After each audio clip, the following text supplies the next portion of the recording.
At the regularly scheduled meeting on Tuesday night, the Bayonne Board of Education introduced their corrective action plan in response to a report from the State Department of Education's Office of Fiscal Accountability and Compliance.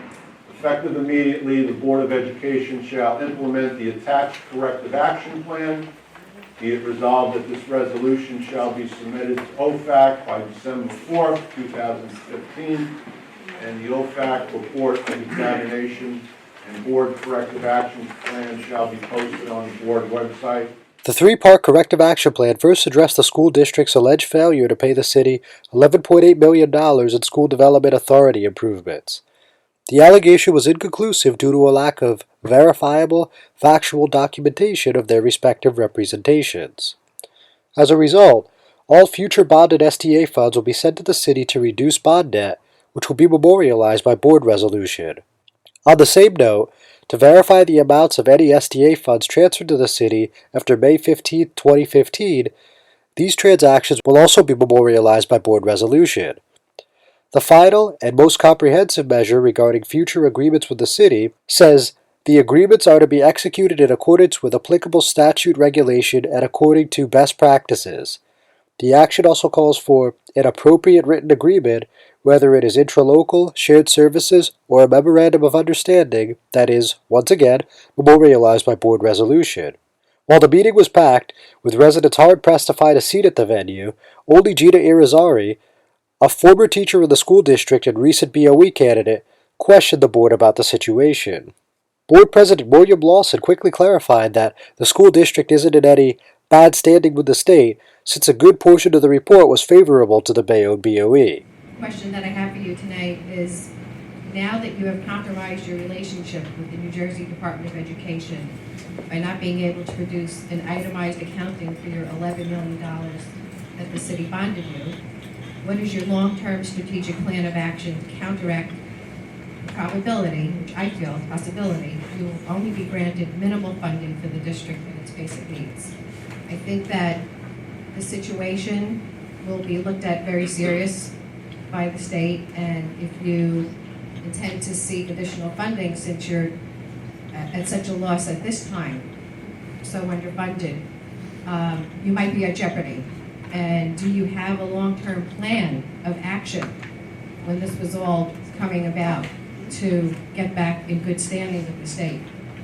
And will that be released with your other findings that you were told to release from the... First of all, we're not in any bad standing with the state. Matter of fact, some of the things that were said about the Board of Education was that, for instance, they said that we didn't comply with the grant provisions, and they said that we did. There was no failure, so we did that. There was no misappropriation or misallocation of any New Jersey school development funds. There was no violation of the public school contracts clause, that would be the bidding. There's no failure to appropriately document and comply to provisions that would result in any loss of funding. The funds that are going to be going back to the city, and we're still in the process of figuring out the exact dollar amount, but I'm sorry, my concern is the verbal agreements that was released from the newspaper. Well, we did. Agreements about some of the...